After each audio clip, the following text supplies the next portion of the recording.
Welcome to the Cinematologists, a podcast and film club for discerning cinephiles. I'm Dr. Neil Fox, and with me as always is Dr. Dario Linares.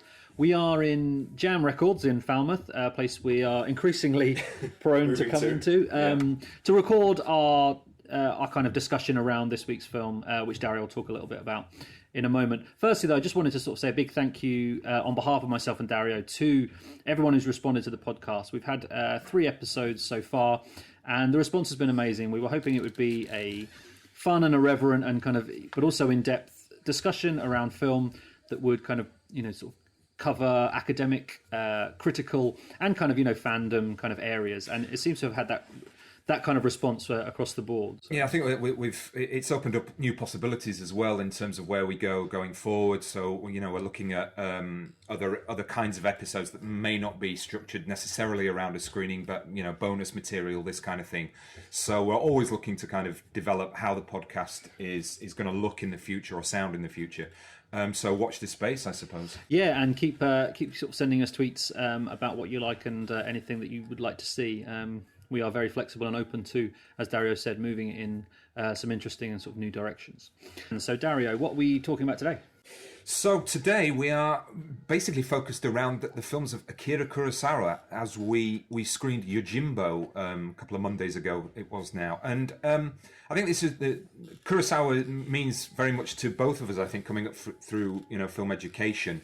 Definitely for me, he's probably one of the first directors that I came into contact with in terms of going through film school and being introduced to the sort of international history and aesthetics of film. He's somebody who is at this sort of intersection between East and West. He's also kind of blurring, a filmmaker that seemed to blur the boundaries between art house and popular cultural taste, this kind of thing. It relates a little bit back to our conversations we had about Godard in terms of influence as well, massively influenced by American filmmakers in the post-war era. I mean, if you think of him in comparison to Ozu and Mitsuguchi, who are seen as very much in the Japanese tradition, Kurosawa very much represents this sort of international crossover, I think, especially in the 50s when film festivals came along. Yeah, so influenced by sort of Western filmmaking, but also and then a subsequent huge influence back on. Yeah, absolutely. I think for me as well, around my introduction to Kurosawa was in my kind of formative film education, and he was very much a gateway to broader cinematic taste that I was developing. So we wanted to show one of the samurai films, I think. I mean, obviously seven samurai at 3 hours 40 might be a bit long for the audience on a Monday night. So Yojimbo was a great choice, I think. It really went down well, didn't it? It did, yeah. And the keen-eyed among you may think, well, actually, weren't they going to show Sanjuro? Oh yeah, of course. And we were, but then we switched it at the last minute to Yojimbo. Why was Yojimbo a better starting point? Chronologically, Sanjuro came after Yojimbo, and Sanjuro was actually made in a response to the success that Yojimbo had in terms of its critical and its audience success. So that character, played by Toshihiro Mifune, was sort of airlifted straight into another movie straight afterwards to sort of fulfill that promise of the character and build on the success, I think. And it just shows again that even films in the 1950s and 60s that may be considered kind of an international style or art house, but again we argue about that. Popularity and success and money, all those things are really important, even in that context. Yeah, and I think that was a lot of what the discussion that we had, before the screening and subsequently afterwards was kind of engaged with. Was this relationship between art and commerce, particularly with regard to Kurosawa, who's such an interesting filmmaker in that sense, because because of what as you sort of alluded to, the way we understand his position in Japanese cinema and in kind of world cinema. And also it links very much to the sort of loose theme of today's show, which is gaps in the canon, and me and Neil are going to own up to our discrepancies in where we should know about the great filmmakers or the supposed great filmmakers. And indeed probably we'll get into the idea of what is the canon, and can we actually define a cinematic canon? Yeah, I think we're going to be very smart and defend our gaps by kind of criticising the idea of a canon in the first place. Absolutely. So that'll be something that's coming up later on in the podcast. What else have we got to look forward to? Interview-wise, we had Mark Herman down at the university a few weeks ago, or probably about a month ago now, and he was screening Little Voice, obviously famous for Brassed Off, and more recently the Boy in the Striped Pyjamas. So really interesting filmmaker, someone who is in really important, I think, in the context of understanding British film, perhaps in the 1990s. I mean, Brassed Off has become a cult classic is the wrong word, but a film that is looked to, particularly in academic sense, about what 90s British film what was happening at that time, I think. Yeah, because I think that it really bridges that kind of full Monty kind of sort of celebration / exploitation of kind of the working class with that kind of social realism thing. It's very much rooted in a really nice balance between being, you know, an entertaining drama, but also kind of having a real kind of social conscience in a natural way. It doesn't feel forced, and I think that was what you know. The couple of times I've seen Mark talk now, and obviously down here, you get the sense that he brings a validity to it from his own, you know, sort of personal point of view, which makes Brassed Off such a rewarding film. And you can see it in his personality as well. You know, a very down to earth guy, somebody who talks quite matter of factly about his filmmaking process and what he thinks of film as as an art form, I suppose. But yeah, really interesting. Some really interesting points I thought he made. Yeah, definitely, and he is old school without sounding kind of patronising in the sense that, you know, he sees himself as that filmmaking is his job, you know, and he approaches it with the rigour of any kind of great professional. But it's also interesting to hear someone talk about it. Yeah, very very matter of fact, very kind of practical, but also, you know, with a really interesting kind of back catalogue to discuss. Cool. So that's what's coming up. But first off, as always, is the introduction to the live screening of Yojimbo. So we're going to go and listen to that now.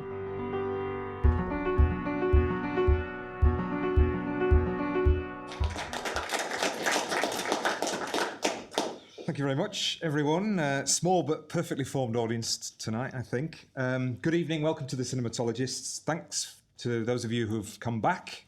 We must be doing something right at some point in the evening. Welcome to any newbies. We're looking forward to hearing any of the thoughts that you've got in the Q&A section after the film.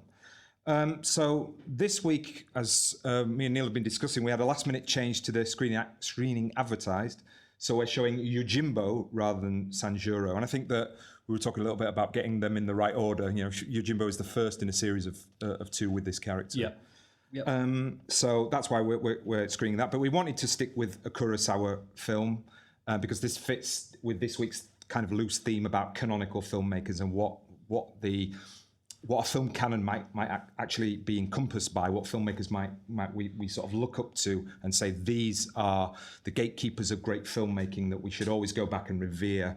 And this is the kind of loose theme of the podcast this week. And perhaps we might even champion that, but also critique that very notion of the cinematic canon. And also, it's 105 years to the day since Kurosawa was born. Now, that's spectacularly coincidental rather than great planning on our part. So, don't undersell it, you know. No, okay. Sorry, we know our film. We knew what we were doing all along. Okay. So, Neil, what's your take on Akira Kurosawa? How important is he for you? Well, he's actually very important. He's one of my favourite filmmakers. I came to Kurosawa the way most people do at university through film studies. Yeah. I mean, it was in '94. Oasis were a kind of gateway to a whole world of music. You know, because I loved Oasis, and I still do. But the people that they talked about, their influences kind of led me into different directions. Then when I went to film school, I started reading a lot more, had access to more stuff. And at the time, I was a big Star Wars fan. You know, it was a very important film. But then when I started reading about George Lucas and how influenced he was, particularly by Kurosawa, and they showed us, you know, Seven Samurai. I was like, wow, this is great. And so I kind of got into him very early because I just thought his films were a lot of fun.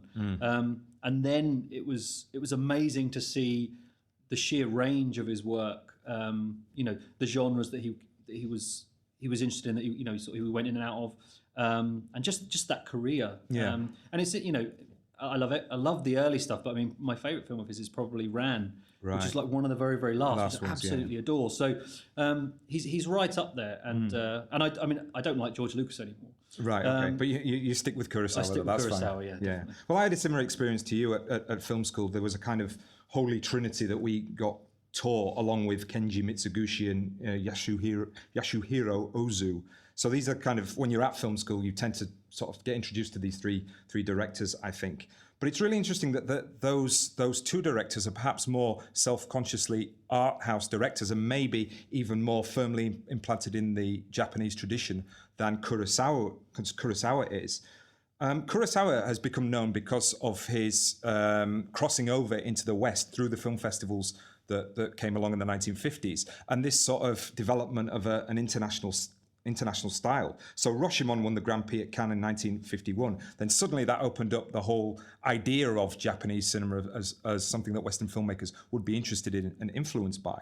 But also, that influence goes the other way. So Kurosawa is influenced definitely by particularly the Westerns. If you look back to John Ford and that particularly sparse kind of aesthetic and the way that the characters are built up, particularly, this idea of the central lone gunman going into a town and sort of, putting the law down in various ways, which is definitely the sort of theme of today's film, I think.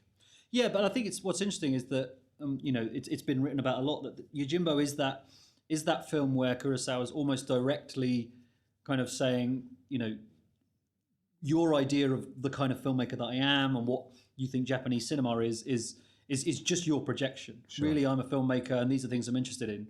And it's almost saying, look, I can take your Western, I can take your crime. I mean, what I like about Yojimbo is the main character, with no name, but in terms of him as a character, he does kind of mine those archetypes from the gangster movies. Sure. Playing two sides up against one another. Kind of out for himself, kind of low life, but with a lot of charm. Yeah. Really kind of enigmatic. So he understands all these tropes and says, look, I can just make a really fun, really good movie using stuff that has got nothing to do with kind of Japanese filmmaking as you perceive it. Sure, and it's the second feature from Kurosawa's own production company at the time, and I think there was a sense in which he wanted to move out into this territory and not get sort of typecast in making these historical dramas, historical epics. I mean, we call them the samurai films, but there's very much a kind of semantic problem with characterizing them as samurai films, particularly if you look at sort of the history of Japanese film. But this uses the whole sort of samurai canvas as just a canvas from which to play out this sort of comedy action film. Really, it turns out to be. And we had this discussion before about the idea of the blurring of the lines between art house and popular films. I mean, is that a correct statement, really? Saying that this blurs those lines, or are we projecting art house onto Kurosawa because it's just a foreign filmmaker? Yeah, it is kind of Orientalism, isn't it?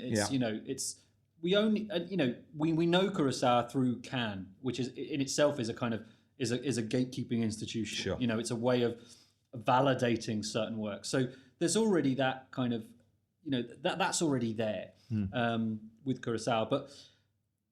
I don't know. He just makes great movies, and he seems to make films which are much more rooted in a universal experience in terms of than a strictly Japanese experience. Sure. But then that's just how do I know? I mean, that famous kind of is the Kobayashi kind of book where it's like everything I think about is really from my own point of view. Exactly. And what's actually going on in the films from a Japanese point of view or from Kurosawa's point of view is I have no concept of ever really understanding that. I just like the movies. Yeah, absolutely. And Yojimbo, though, has got some kind of really innovative stuff going on, hasn't it, really, in terms of if you think about the use of diegetic and non-diegetic sound. So when you're watching it, just have a listen for that. And he's really sort of playing this combination of realism and formalism. There's almost a sort of satire of the sense of the traditional Japanese samurai epic as being kind of historically valid. And he's kind of satirizing that in the terms of the use of aesthetics. And of course, you've got a heightened level of violence that you'll see in the film, and the non-diegetic sound, basically the hacking off of limbs,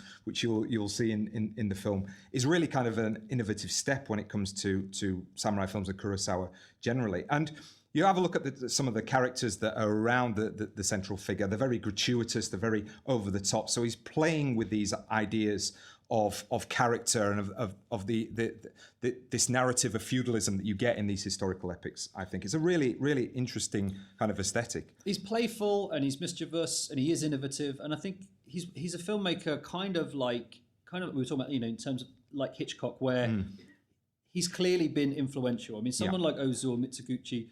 is revered and admired, but what they do doesn't really kind of become part of the cinematic language on a much wider scale. Yeah.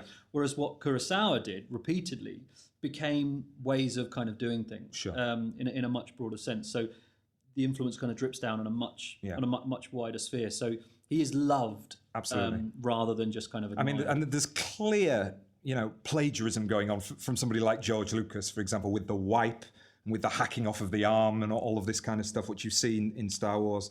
And then, you think of somebody like Sergio Leone, of course, because this film has been remade twice, hasn't it? So it's a fistful of dollars, basically, and the terrible Bruce Willis film. The Walter Hill directed Last Man Standing with Bruce Willis. Avoid at all costs. In a hat.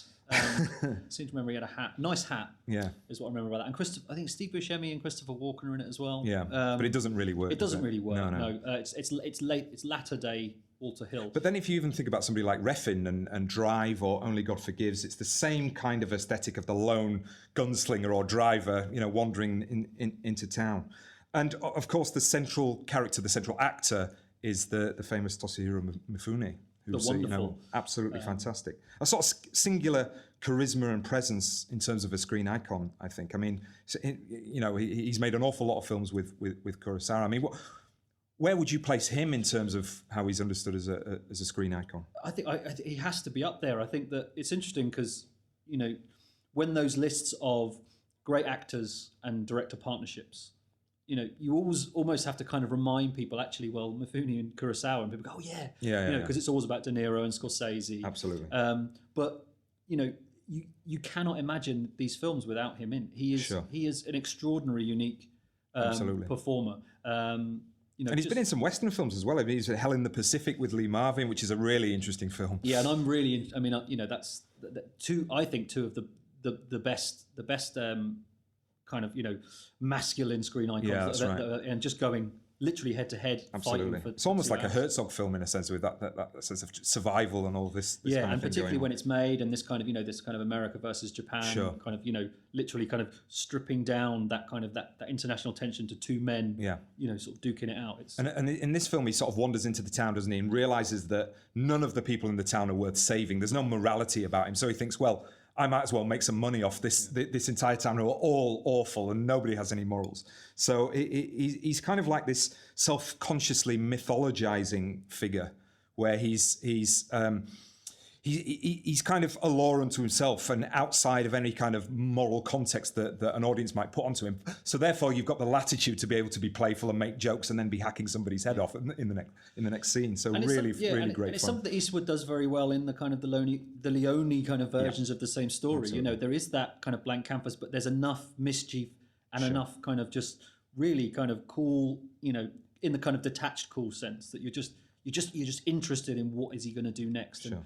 And where has he come from? Absolutely. So I think we've built it up enough.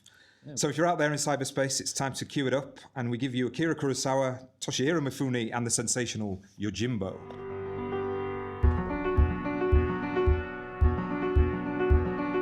You'll be able to hear the post-film discussion around Yojimbo later on in the podcast, and suffice to say that level of reverence and fandom for Kurosawa is maintained throughout. This is probably our most fanboy episode yet. Yeah, just a little bit. So with that in mind, let's talk about directors, the canon. Dario, do you want to kick us off with your admissions of the gaps? Well, I mean, first of all, to say, I think we've both gone onto the kind of lists of the great directors, great films, and sort of had a look through. And I was actually quite pleased with myself in terms of going through all the directors. I have seen a good proportion of a lot of the films there. I mean, one of the things that struck me though was that I'd seen the benchmark films, or the films that everybody knows about certain directors, and then very little else.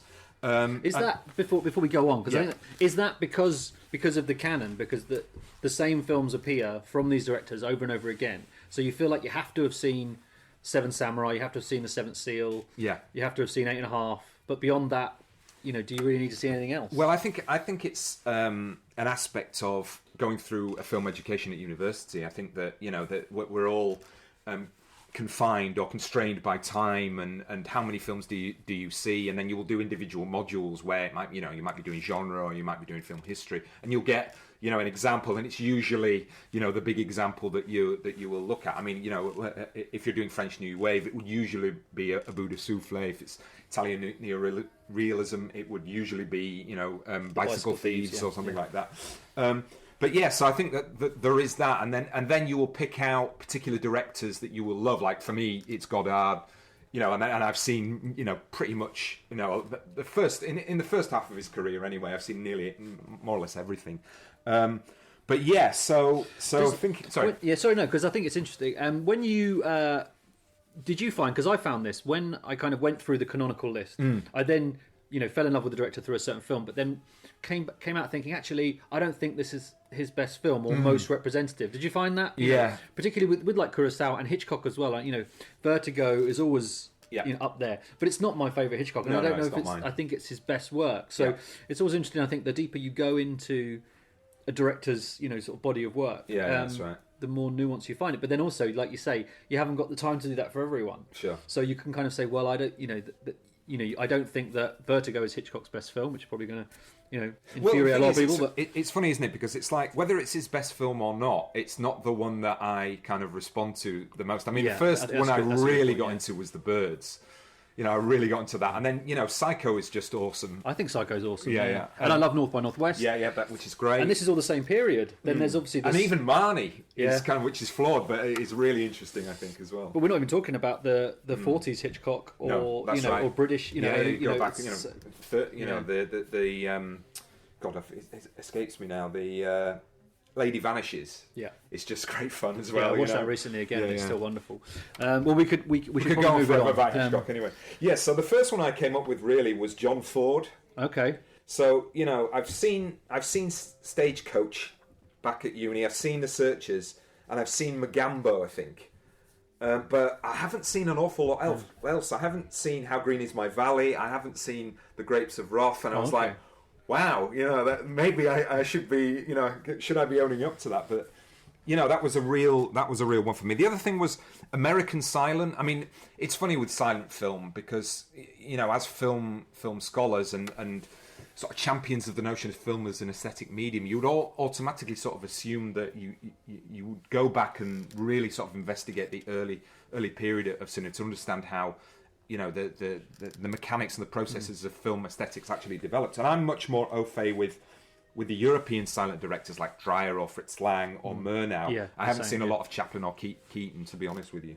It's interesting because they those sit in very kind of almost polar schools. There's kind of this serious dramatic tradition and this kind of slapstick comic tradition. So it's interesting that you would kind of veer towards. Sure. I mean, I think that's because of the kind of film education I had, or what was just happening on the course that I was doing at the time. My big one, though, my number one is Robert Bresson, and there's a story for this for me really, and that was one of the first films that we did get screened back at film school back in the day was The Diary of a Country Priest.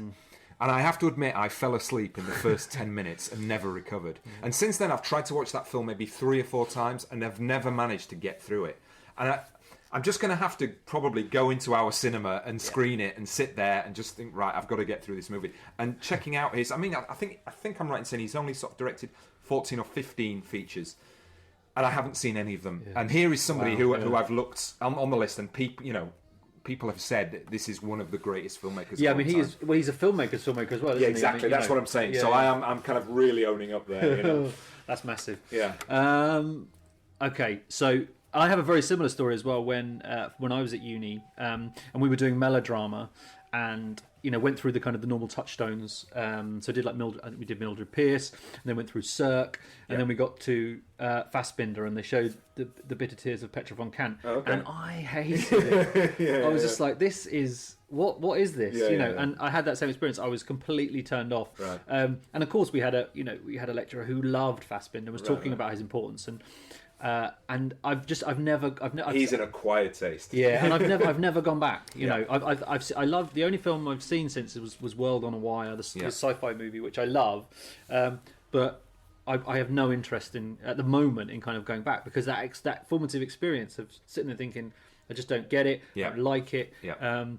I don't see how this is, kind of inspired by Cirque, and I probably would now be able to go back and see how he's kind of using that kind of Circan influence in that kind of in that German context at the time, and with his own personal context. But at the time, I just kind of reacted against it. So that would be a big one. The other one is this is Neil's year of Ozu. I've only ever seen Tokyo Story. And particularly in the last few years, he's a filmmaker who kind of teaching film. I've drawn on things he said about filmmaking quite a lot. Particularly in terms of composition and pacing. So I'm kind of using him and I feel like a bit of a can I use that stuff in terms of if I don't really understand it. So I purposely decided this year was going to be the year that I really delve into Ozu's body work, which is it's a gargantuan task at these stages to focus on directors. And I think what's amazing is we live in this age where all this material is available, not just available, but and it looks great and it sounds great, and there's all this material, essays and commentaries, but it's a real investment to kind of fill a gap. I mean, it's not like Kurosawa. It's like this is the thing about the difference, I think. Ozu requires investment. It requires a commitment, because they are not films you can just throw on at the end of a long working day and relax to. You know what I mean? They're absolutely requiring an awful lot of work by the audience, which is a good thing. But you've got to really be ready for it and not tired and concentrated. Do you think that's why a lot of that kind of serious cinema kind of makes its way onto the list? Because in a way, people understand that it is almost an arduous kind of thing to actually go back in and criticize it. If you haven't seen Bergman or Tarkovsky in a long time, and someone puts it on a list, you kind of agree with it before even thinking, well, how valid is that? Because that going in and reevaluating is such a lot of work. Yeah, I mean, I think that it relates to this idea of what are you watching films for, and I think most people who are interested in cinema are able to make this distinction. I know me and you do make that distinction where you're going into something and you understand that you're watching it for entertainment value, and you can see it for in that kind of criteria, and then B, on the other side, you're investing your time and your attention in something because you're wanting to get something more in depth or profound, out of it in terms of understanding how this relates to cinema artistically, I suppose. But I mean, again, I think this is the contradiction for me, and we've talked about this quite a lot, this idea of, on the one hand, believing that there is a set of films that represent the great, the pinnacle of what cinema can be, and then on the other hand, recognizing the fact that whenever you make those kinds of judgments, you are almost sort of creating a level of elitism and a sort of sense in which here are objectively a set of films that should be defined as being great, and if you don't think that they are great, then that's your fault for not understanding them, which is really problematic. Yeah, definitely. And I think it's it's important at this point as well to kind of remember that we are looking at films that are selected from a very specific standpoint as well in this kind of Western tradition. How would we know about these films if it wasn't for kind of for festivals, which are a canon in themselves, or film education, which is a canon itself? The discussion definitely needs to be more nuanced, but how else can you manage it? It's I think it's very difficult. But I mean, just looking at the doing the little bit of research that we did, looking down the list, I mean, the obvious first criticism is there's hardly any women filmmakers on there. Which relates back to what some of the topics we were talking about last week. So immediately you could say, well, the problem with the canonical lists that you are making is that they are based on a completely patriarchal context, and the fact that women filmmakers, for all the reasons that we know about, have been excluded from being able to make films. So it's always masculine centric, these canonical lists, which is could automatically make them all completely invalid, void. And also, what I think if we're using the Sight and Sound one as an example, because it's always such a great kind of discussion point. It was really sad to see so many old films. You know, like it's just. I think the most recent film in the top 10 was 68. Right. Yeah. You know, in the top, I think that in the top 20, there's One Car Wise. Yeah. You know, In the Mood for Love. Which is sensational. Which is sensational, and will feature on an upcoming episode. Absolutely. But it's interesting, isn't it? And it's like, when is there going to be a shift? When are we going to open up the you know, if we're going to stick with the canon as a starting point for a discussion, when is it going to be opened up, you know, to be more representative of, you know, of gender, of race, of geography, you know, and the geography that is kind of represented is all those kind of big touchstones of world cinema with a very definable period that can be, you know, an example of French New Wave, an example of German New Wave, you know, example of, you know, European silent. But I mean, I think it relates, doesn't it, to the sort of Jonathan Rosenbaum argument that, and which I do subscribe to a little bit, that we're moving into the post-cinema period, which, you know, again, even that phrase itself, you know, some people will kind of rail against and argue against, quite rightly. And we might talk about that again. Yeah, we will do in future. But that sense in which the 20th century was the century of cinema, and therefore defining a canon will coalesce or be created around what happened in the 20th century, because that was the development of film language, or the understanding of film as it's kind of perceived traditionally. Now we're moving into the 21st century, and you know, we could talk about the arrival of games and the internet and all the different ways now that cinema or film is being dispersed into different ways of watching and different ways of consuming, and what implications that has on how we understand cinema traditionally. So therefore, kind of creating that sense of a canon would seem to some to be really important in terms of preserving the idea of cinema, what people may have envisaged that it was originally intended to be. Yeah, so almost like a kind of time capsule. Kind of, you know, so that, you know, that in 100 years, you know, similar to the literary canon, there's this body of work which is, these are the discussion films, and these are the films which are hopefully the kind of the gateway to. Absolutely. I mean, it relates a little bit. I mean, there's that, I forget who writes that article or who came up with that idea that, you know, you could read, there's 150 books that you could read, and then you don't need to need to read anything else. I mean, that is a little bit reductive, I think. Yeah, massively, because you know, because I think, you know, as I sort of alluded to in the introduction there, you know, it's an organic progression. Usually there's usually, you know, you are engaged by something which you love, you then find out more, and then you find out the context around that, and, you know, other filmmakers working at the time or filmmakers that inspired that filmmaker, so you go off on tangents, you know.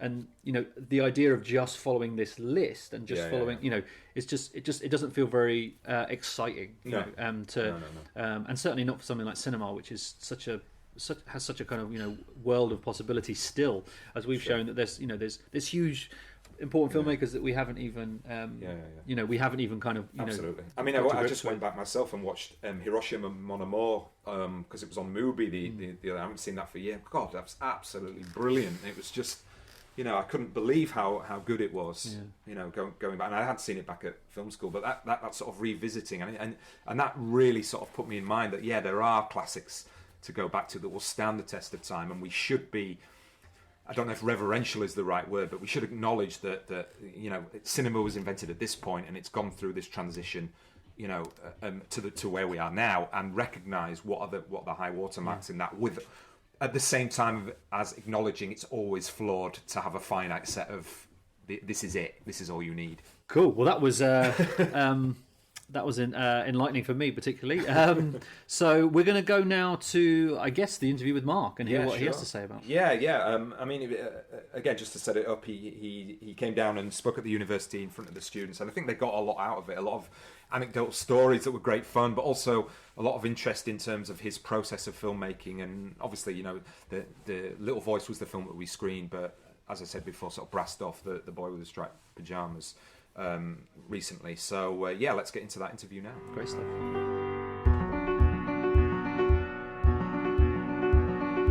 Okay, Mark, thanks very much for joining us on the Cinematologists podcast. An absolute pleasure. I want to start by talking about your first feature, which was Blame It on the Bellboy. And I wonder if you could talk a little bit about how you came out of studying animation, how you came out of studying directing from kind of university, what you were doing, and then how you got that kind of feature off the ground. Well, I took up animation when I was doing a graphic design course at Leeds Met, as it's now all Beckett. Yeah, Leeds Beckett it is now, yeah. So the final 2 years there, I took up animation and was really enjoying it. And those films that I made there got me into the National Film School, which I was surprised to do. But once I got to the film school as an animator, I was sort of locked in a cupboard with Nick Park and realised if I was so far behind in this cupboard, Right. what's it going to be like out in the real world? I see. So I gave up animation and I moved across to live action. I did a documentary there then, and then I did my first bit of writing, which was a half-hour comedy called See You at Wembley, Frankie Walsh. And that won you an award, did it not? And that won an Academy Award, yeah, best student film or Right. something. I mean, it's a baby Oscar. But, Right. but that's got me into, when I left film school, that award. I mean, the awards I think are a bit ridiculous, but they mean things to certain people. And, Sure. And that got me into meetings in Hollywood, which I wouldn't otherwise have got, I don't think. Yeah.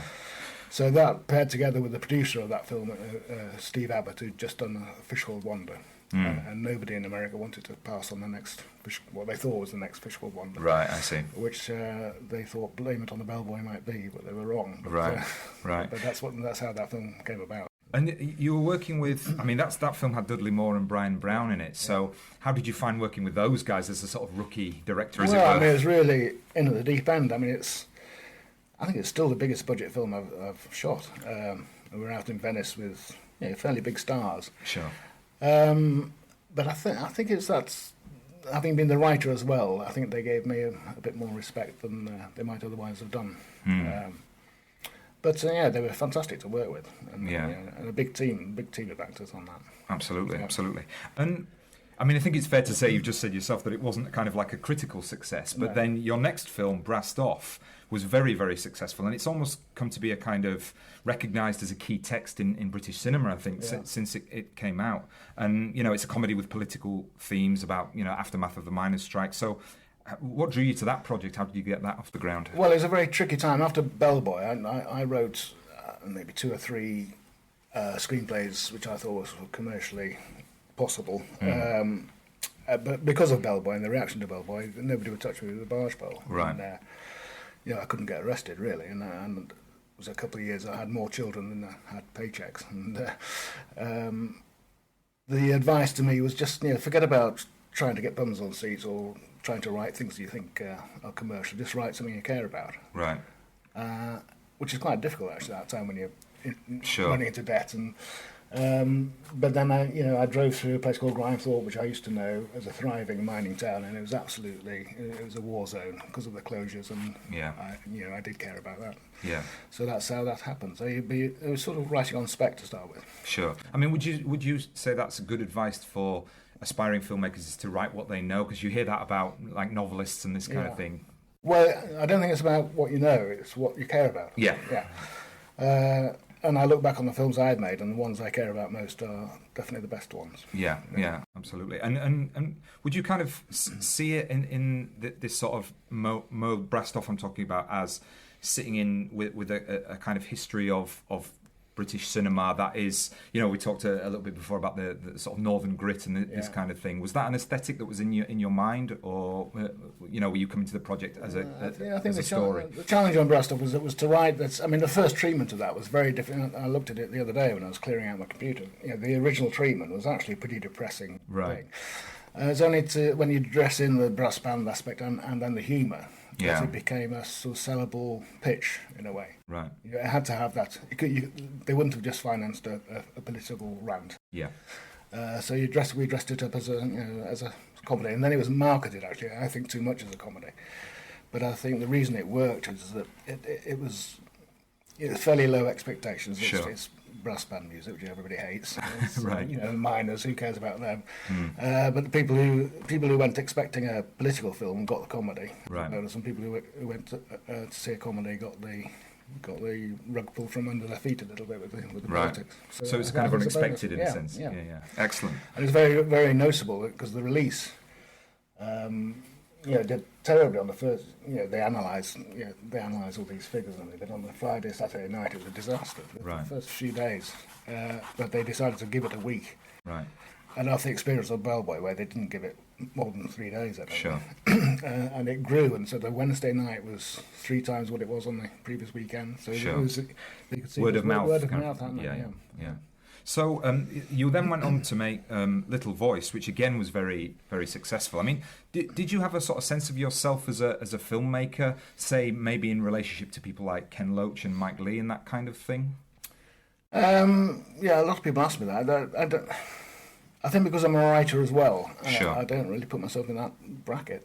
I know that if I look at Brass Stuff and you imagine Brass Stuff being made by Ken Loach, it would be a very, very different film. Absolutely. So I don't sort of like to categorise myself in that respect. Yeah. Mainly because I'm a writer-director. And there are very few of those about. I'm not blowing my own trumpet now, But in a sense, there is a sort of definition or an understanding of British film that has this sort of notion of gritty realism, which you could kind of be put into that category. Yeah, and then the next one, Purely Belter, was Sure. certainly northeastern. That was probably the sort of grittiest of the lot. But after that, I was worried then about being pigeonholed as only capable of making films in the north of Absolutely. Sheffield. And you've made films which have been adaptations, including your most recent film, The Boy with the Striped Pyjamas. As a director, what are your main considerations when you're adapting a source novel? To not just lift it and put it on in the screenplay, but just to be loyal to the spirit of the book. Actually. Right. And sometimes you can move well away from the book, but stay very close to the spirit of it, which happened in The Boy in the Striped Pyjamas in a way. I mean, people think it's a very loyal adaptation, close to the book, but if you analyse it, it isn't really. But it's just very close to the spirit of it. Yeah, absolutely. And I think what's great about that film is that it retains that sense that it is about a very horrific subject area, of course, the Holocaust, but it sees it through the eyes of the child. Yeah. And, was that sort of a conscious thing that you were trying to go for? Yeah, I mean, the book was written entirely through the child's eyes, and there were no scenes in the book which the child didn't witness. And I tried that on the first couple of drafts, but then I did have to add a couple of scenes where the boy's not present, just really to bring in the older audience, actually. Because I always regard it as a family film in the true sense of family film, in that a family should go and watch it and discuss it afterwards, which they seem to have done. Absolutely. And was The Boy with the Striped Pyjamas a kind of conscious shift in direction, really, after Hope Springs, for example? Well, I've always tried to move well away from what I've just done, in a way.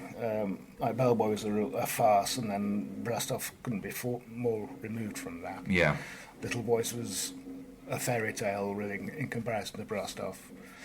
And then Hope Springs was a romantic comedy, and you can get further removed from a romantic comedy than the Holocaust. So it's just constantly giving yourself challenges, really. Who would you say that who are your main influences as a director or as a writer? Main influence is probably alcohol. Well, sometimes that's good or bad. It depends really. Yeah, never a sort of conscious thing. I mean, before I went to film school, I was a big fan of Ken Loach, and still am, really. Yeah. I'm amazed at some of the stuff he does. But not a fan of all his stuff. He's just, I think, a very interesting filmmaker. I think you try and not be influenced, actually. Right. Okay. Straight your own path. In a way. I mean, I go and see films and you're amazed by that, but you realise that if you copy it, there's a difference between being influenced and copying something. Yeah, absolutely. But you can be influenced, and you can have a fear of being seen to be copying. Yeah. Well, there's the whole issue of kind of like pastiche or parody, you know what I mean? And are you referencing or are you simply lifting? I think. Absolutely, and that's it's a tricky area because you can easily be knocked down for it. Sure, absolutely. Well, how would you see the sort of state of the British film industry at the moment? I mean, you could argue that it is kind of narrow. There seems to be we have these accusations about it's totally it's a kind of upper class closed shop in a sense where you took actors and directors and themes in a way. I mean, would you subscribe to that, or is it more positive than that? Well, you're talking about now yeah, today, exactly. Yeah, I think all these things go in cycles, and there's a time during Brostov, there was Full Monty, and it was that sort of film, and then it was the London gangster films. Absolutely, Guy Ritchie stuff, and that kind of thing. And these things go in cycles. I think what has changed is the financing of films. Films, my sort of budget, are now harder to get made. Right. It's harder to find a budget now that Miramax, people like that have disappeared. And it seems to me like it's blockbusters or micro budgets. And not anything in between, which is exactly the area that I'm trying to absolutely trying to work in. And so what's happened is that those projects, my kind of size, have become sort of situation where the tail wags the dog, where they have to have certain names, big name actors in order to get the finance. And that's not the right way of making films. No. Do you think there's a kind of a sort of correction then that needs to be made on the horizon where, I don't know, a big studio went down and then, like it happened in the 70s in America, where you kind of go back to independent films being financed a lot more? Well, I mean, it's getting dangerous now. Right. I mean, they're putting so many millions and billions into franchise movies that there's bound to be a crash, hopefully. Yeah. It looks that way. Yeah, absolutely. And to relate to the theme of the podcast this week, we're talking a little bit about the cinematic canon and the sort of who people consider to be the great filmmakers of all time, and whether do we as audiences perhaps know these filmmakers as much? Is there anybody who everybody raves about that you haven't kind of seen their films? You think, oh, actually, I must go back and have a look at these films because everybody's talking about them, or does it relate back to the earlier question where you said it's a bit like the influence thing. But I think the director I most admire at the moment is Paul Greengrass. Oh, okay. Just simply because if you line up his films, they are so different. Yeah. If the same person can make Bloody Sunday, can make one of the Bourne films. Right. And I just find that amazing. I find that those, and what's the pirate one? Oh, Captain Phillips, to have somebody on the edge of the seat for so long, on such actually a very thin story. Yeah, I think absolutely. It's really technically brilliant. But aesthetically as well, there's a lot of parallels between his films as well. So that's kind of interesting. You ever fancy doing an action movie? I just couldn't do it. I mean, Pete Postlewaite on a bike was hard enough. Yeah, well, that's something you pay to see. That's for sure. Maybe with a machine gun, that might add a spice to it. No, there are other guys around who can do those things. I can't do those. Okay. Well, thank you very much, Mark, for joining us. We really appreciate you talking to the podcast, and we wish you luck with your future work. Thank you very much.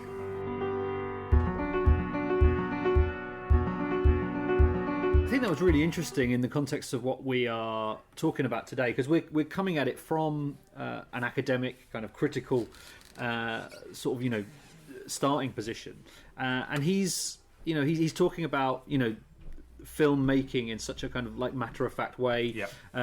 He says that really interesting thing where kind of try not to be influenced by other people, and that's something that you do hear a lot from a lot of filmmakers. It's like I'm just trying to. There's a lot of name checking goes on with if you think about somebody like Tarantino or Scorsese, they're very much this influenced me, and they see themselves, I think, as real students of cinema history and film, and he was.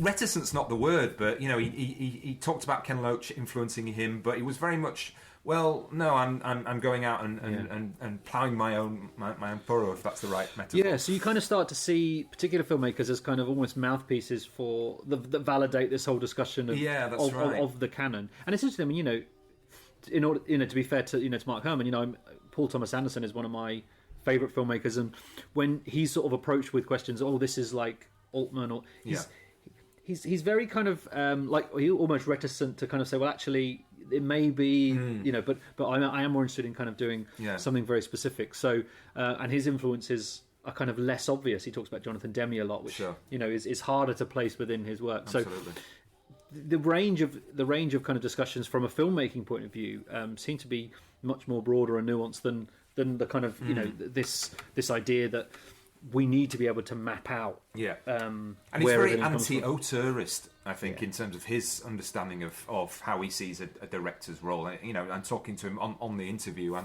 and throughout the day, he was very much kind of like the man who comes in to do the job of direction rather than it's my personal artistic master's vision kind of thing. Yeah, and definitely his kind of being a writer director, it's more kind of a control, but a control from from an industrial point of view, because he knows the practicalities of the working process of making a film. So a lot of it is not kind of this is my baby, but in that kind of way, but a very practical. This is my story. This is how I want to tell it, and also I want to avoid all these things which just become the realities of actually making a film. Which obviously, when you're looking at stuff from a canonical, critical position, you kind of are not part of the discussion. It's very much just the text and the context around the text. So another really interesting interview, and it's kind of, I think it works nicely with what we're talking about, because it's a reminder that our discussion comes from a certain place. It's undercut a lot of what we said. I mean, it's not sort of, I think it's really nice to talk about the notion of the great films that influenced you and what you think are sort of at the top of the scale when it comes to cinema. But then, on the other hand, to hear a sort of director be very, very simple, but in a direct way about how he sees film is really interesting. And I think what's interesting, having done this now, with the guest lecture series, for the last year or so, and kind of interviewing filmmakers. I interviewed Richard Lester a little while ago for a piece for Clash magazine, and it was the same thing. You're trying to draw out stuff which isn't necessarily there, but kind of making it explicit that it's not there, I think, is interesting in itself, rather than having just assuming that they don't want to talk about it. Having them sort of talk about what they do and how they do it, I think, is interesting in terms of, particularly as educators, how we develop an understanding of influence, of inspiration, and what it is that our students and ourselves are actually doing. It's a constant reminder that these terms, these things like French New Wave or Italian Neorealism or American New Wave and independent cinema, these are constructed terms, and they're constructed by people like us or people who've come before us to put film into some kind of taxonomy, I suppose. But really, it could have happened in other ways in terms of determining how we understand, how we sort of rationalise what cinema is. Yeah, and in terms of what actually happens on a filmmaking level, that's almost constant. In terms of the people making work and the process of making work, that kind of remains the same. And our discussion is what really changes. Obviously, there are many kind of industrial factors, but fundamentally, the idea of kind of coming up with an idea and kind of going through the process and getting it released, that's still the same as it's been, and that kind of just goes on and on. Well, with that in mind, let's go to the post-film discussion about Yojimbo and hear what our audience made of the film and our kind of a discussion around Kurosawa.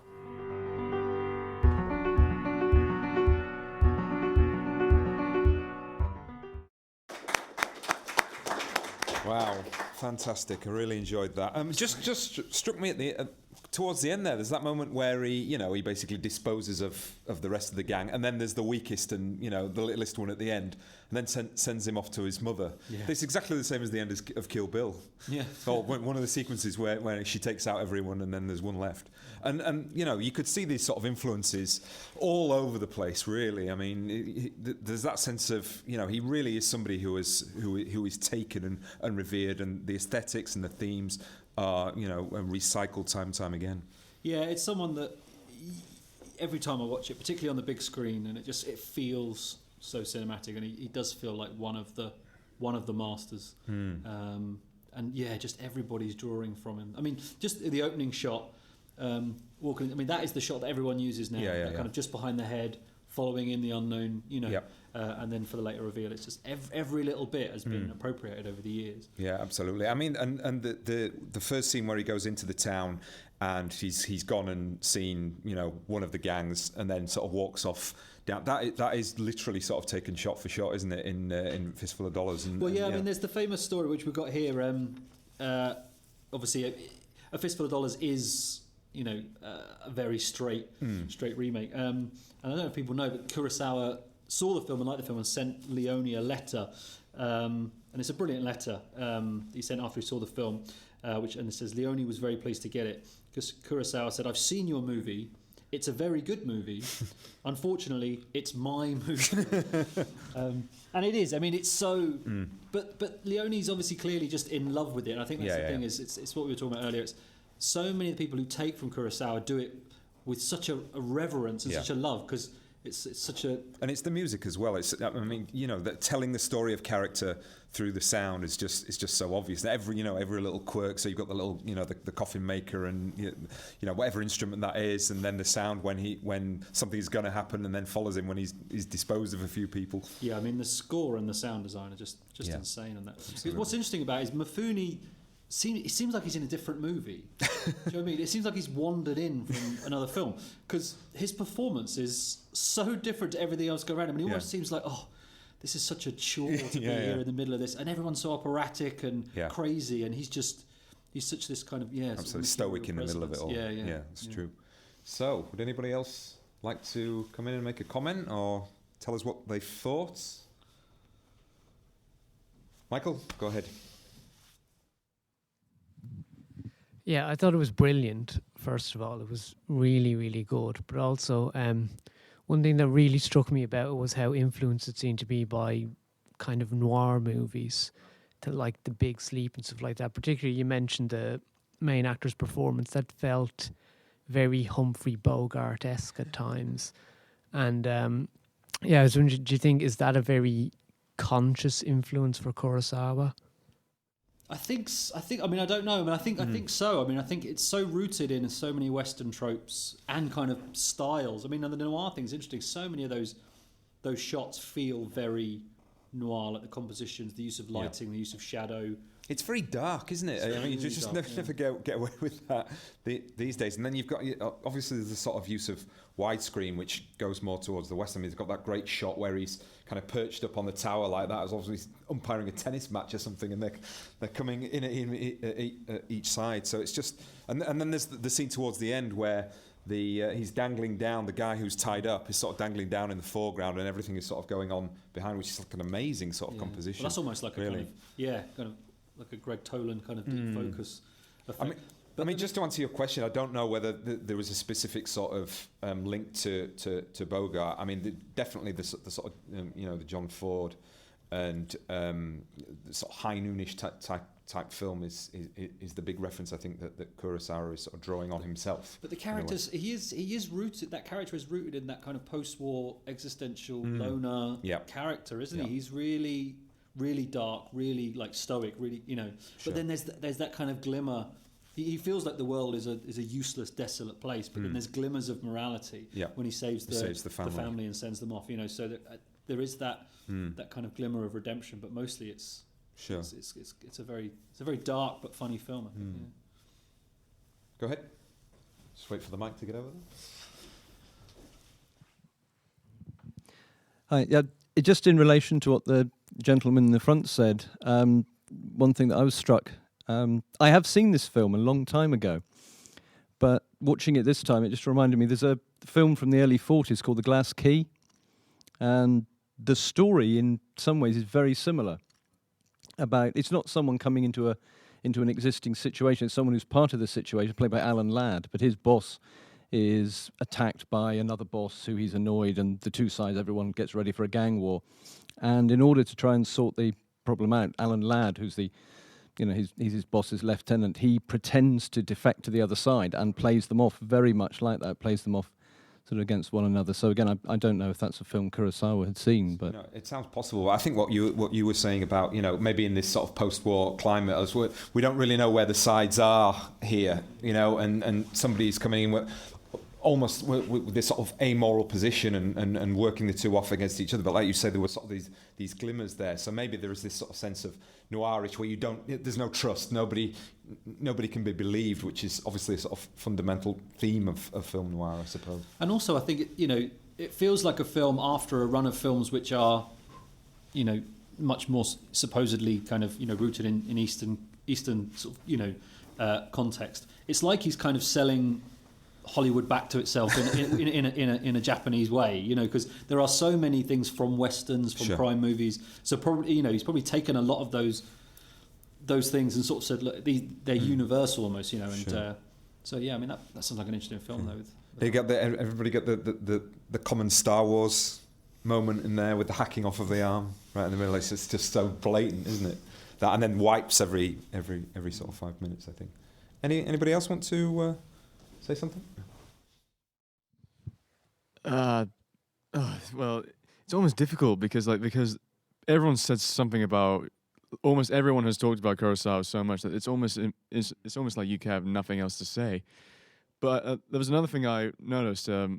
Because there's a video I watched earlier where they were discussing Kurosawa's direction. It was this interesting thing that he apparently had this method of like movement.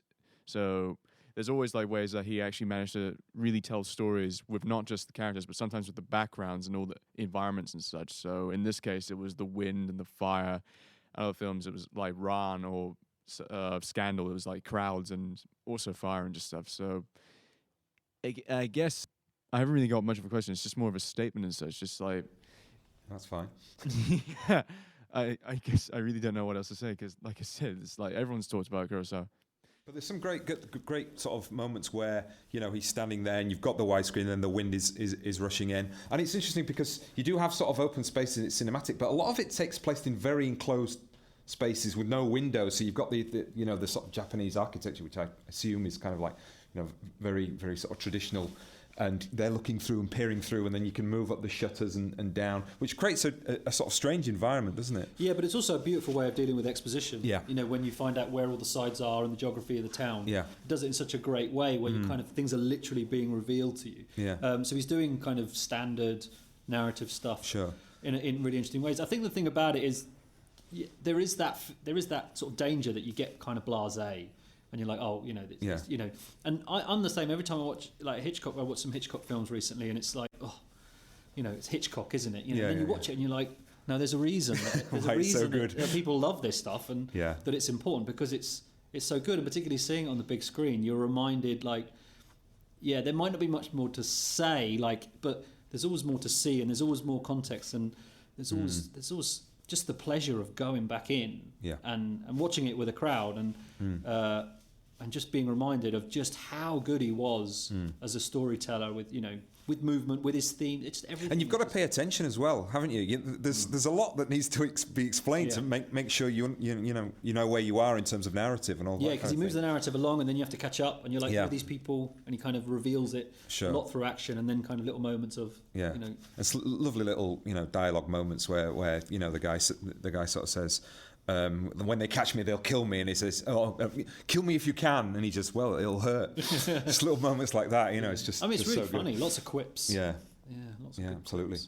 quips. One other question I do have, though, and it's a bit more abstract in terms of like Japanese filmmakers, and we do praise like Kurosawa enough, but I actually had this interesting idea. Like, do you ever think we give him too much praise that it kind of obscures too many other great Japanese filmmakers, such as, I mean, we all have a lot of praise for Ozu and stuff, but then there's directors like Takashi Miike and Takeshi Takano and Seiji Suzuki. Do you ever think there's like that issue with Western society that we have that auteur problem where we focus too much on one director, and as a result, there's all these other great ones with great visions, and they are completely almost like they're not tarnished. It's just that they don't get as much recognition. Yes, it's a very good point. It's a great point, and I think, you know, in terms of what we've had that. I mean, Suzuki's on the list of films. When we wrote the list originally of people that we wanted to show, Suzuki was on mine. Because I think he's amazing. But then we do fall into that trap, don't we? Of thinking, well, where do we start? You know, and you kind of, you know, it's like if we showed Suzuki, who would come? You know, we love him, but, you know, how widely known, or is that the point of the podcast? And we've been talking about this a lot in the last couple of weeks in terms of what we screen. Do we try and cater for that kind of established canonical stuff, or do we just go deeper and just say, you know, these are films that you will love, or filmmaker or that you will find interesting or you'll engage with, that are wider. And I think what's great is that the access to that stuff is just it's so much wider. It's so much more possible to get hold of Suzuki films, and not only that, but kind of see them in the context of this other stuff. I think you've got to place stuff in context as well. So, Kurosawa comes through as this sort of conduit between West and East in a particular moment and time and place, and is revered by winning certain prizes that are set up by Western culture. So therefore, he has been seen or positioned as an anchoring point. And that can be criticised, that whole idea that it's just kind of a little bit arbitrary. But then when you go back and watch the films, it's very difficult to argue that these are, fundamental in terms of pushing cinematic language. At the time when the idea of film criticism and cinephilia was actually beginning to come to fruition, and then in the 70s you start to get film schools. So these are the films that people will have seen first of all, and in a way what gets taught at film university courses and film schools and by critics is still going back to these original people and filmmakers that are still revered. So I think that's a problem, but I don't know whether there's an answer to it, really, because all the filmmakers that you're talking about as well will perhaps go back to the likes of Ozu and Mizoguchi and Kurosawa, I think. But it does mean we can screen a Suzuki and have an audience, Absolutely. so that's good. Cool. Yeah. James, one more? First of all, thanks. I really enjoyed the film. You kind of mentioned a lot about like legacy and stuff, and it was mentioned earlier about movement. And I kind of have a question about his kind of style, I guess, and kind of following on from movement, I guess. Where do you think the way the camera works, and how do you think that is? Do you think that's kind of detriment to his canonization? Do you think the way the camera works in his films? You mean the exaggerations and stuff? Or? Yeah, I guess, and also that kind of the movement earlier and the kind of I guess so. So in a sense, there's a suggestion that this is slightly maybe over the top or too popular, and therefore that may be undermining a sense of that he would be considered as absolutely at the pinnacle of filmmaking. Yeah.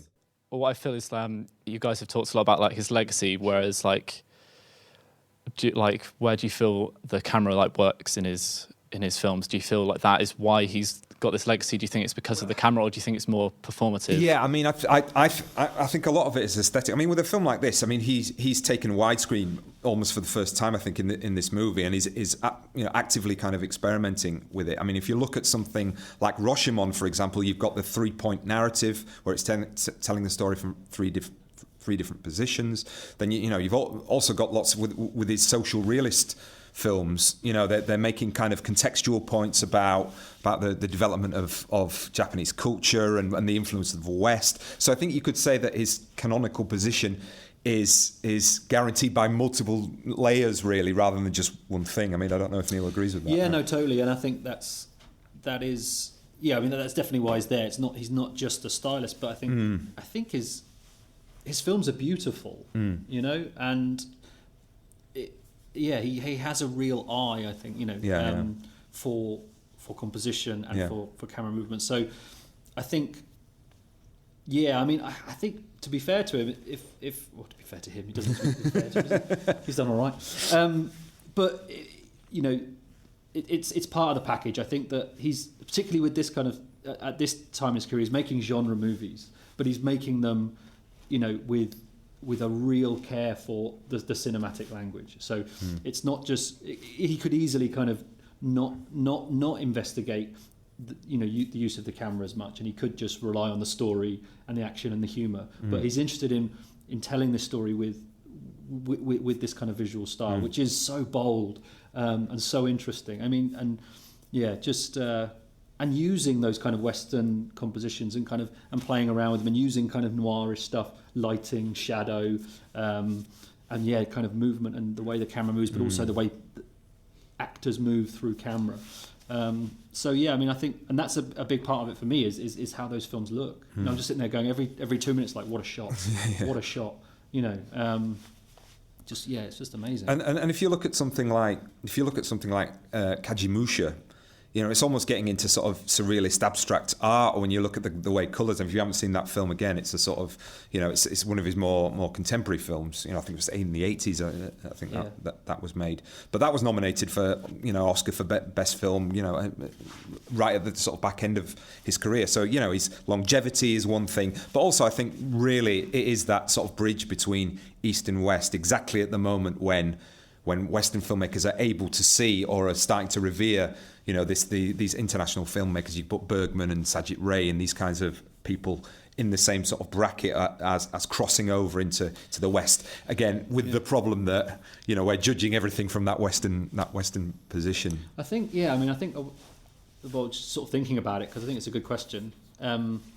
He always shoots what the kind of the story and the theme kind of demands. It's not like he doesn't really have a style, so it's not like he's always going to shoot the same thing in the same way. He's going to respond to the material. He's going to respond to kind of, I guess, his kind of his passion or his kind of vision for making it, and use the camera in that way, and not say this is how I use the camera. Because I think if you look at particularly like Ran towards the end, just stately, not a lot of camera movement, kind of stately long takes, long shots, but it kind of feels right for the material. And Rashomon feels right for Ikaru.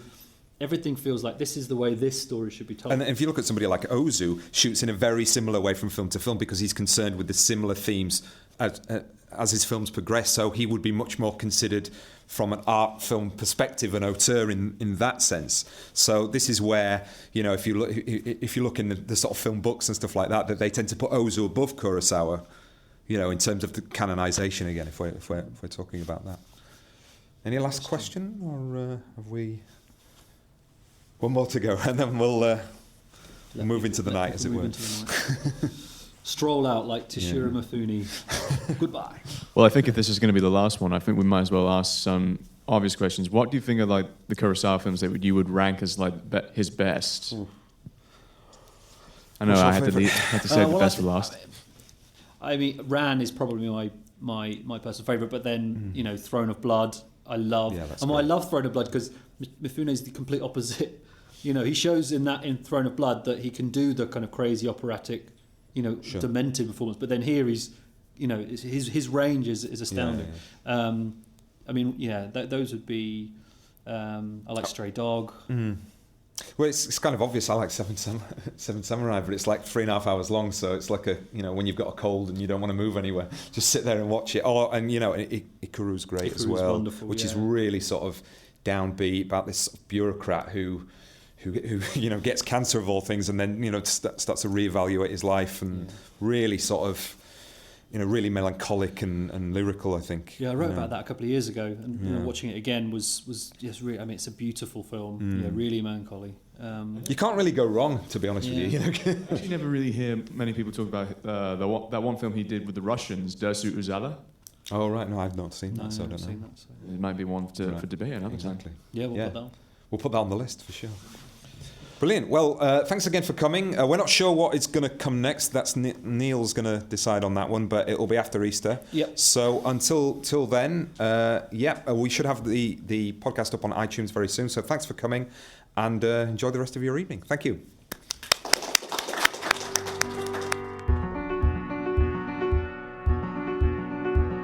Well, that was a really fascinating discussion, and I think definitely the most kind of enthusiastic response that we've had to a screening so far. I think that the people who are coming, we're getting a really nice little group of cinematologists regulars. I think we're going to call them now. I think we're going to have a little prize for the person who sort of comes to all of them at some stage.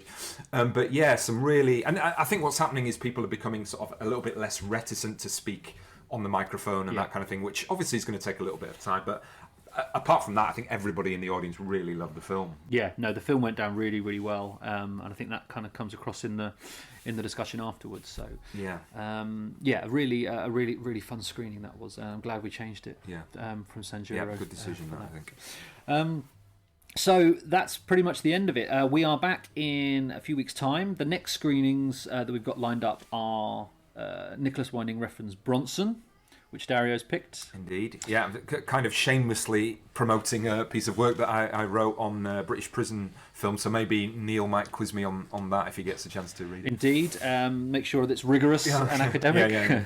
Well cited and all that stuff. And then we're going to show a Chinese film called Goodbye Dragon Inn. Both these films are kind of... films that we've screened in order to really kind of exploit the potential of the podcast in terms of what we think it can do in terms of academic research, and also in terms of the kind of films that we are screening and talking about. And that film, which is a wonderful film about the last day and the last screening in a small cinema. Well, I say small, but kind of single screen cinema. Will hopefully lead us on to a lot of discussions that we kind of hinted at today around changes in the cinema experience and how we watch films and how we understand cinema as a medium. So we look forward to kind of getting into those subjects in the next couple of episodes. Yeah, definitely looking forward to that. So that's it. Thanks very much for listening. The Cinematologists is recorded live in front of a cinema audience. It is produced by James Chatwin, Marcus Thorne and Michael Tibbins, and the design and branding is courtesy of Philly Blumel. The title music is by Nine Inch Nails, and the Sieg music is by Moby. You can find information on screenings, music licenses and archived episodes at cinematologists.com. Follow us on Twitter at Cinematologists and on Facebook at facebook.com/cinematologists. Thank you also to our guests and our live audience. Until next time, this has been the Cinematologists podcast. Thank you for listening.